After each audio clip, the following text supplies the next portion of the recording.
Have you ever found yourself wondering how to protect your best self in the presence of a narcissist? Or how to prevent their toxic influence from taking over your life? These questions often haunt those who've been entangled with narcissists, but the answer is surprisingly simple, though it takes time to fully achieve. Hello, wonderful people. You're tuned in to Healing Hearts Therapeutics, where your mental wellness is our top priority. In this video, we're going to delve into the insidious web of lies that narcissists spin, the painful reality of why we think we love them, and, most importantly, how to reclaim your power and peace of mind. So, stay with us until the end to discover the key to breaking free from a narcissist's grip for good. When you look back on your time with a narcissist, what stands out most is often the enormous network of lies, complete and utter fabrications that they crafted with precision. As victims, many of us go through a phase where we relentlessly berate ourselves, wondering how we could have ever been so foolish as to believe those lies. It's a painful stage where we essentially pick up the abuse where the narcissist left off, punishing ourselves needlessly. But the most painful part of this entanglement isn't just the lies, it's the fact that we genuinely believed we loved the person.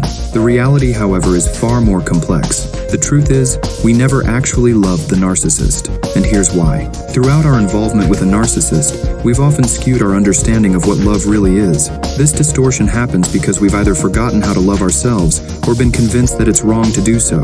If we can't truly love ourselves, we can't genuinely love anyone else. The person you thought the narcissist was? That person doesn't exist. All you were drawn to were the good aspects of yourself that the narcissist mirrored back to you. Narcissists are masters at this. They reflect your own positive qualities to draw you into their web. And why do we fall for this? Because we've failed to love ourselves properly, and enough to recognize these qualities in ourselves without needing external validation. We might say, I'm a good person with good qualities, but deep down we're not truly believing it. We're not loving ourselves enough to see our own worth without someone else reinforcing it. This is where love bombing becomes so effective. It hooks us in and keeps us there, even through the unimaginable abuse that follows. For some of us, the abuse was horrendous, but we stayed because we were relying on the narcissist or anyone else to convince us that we were worth loving.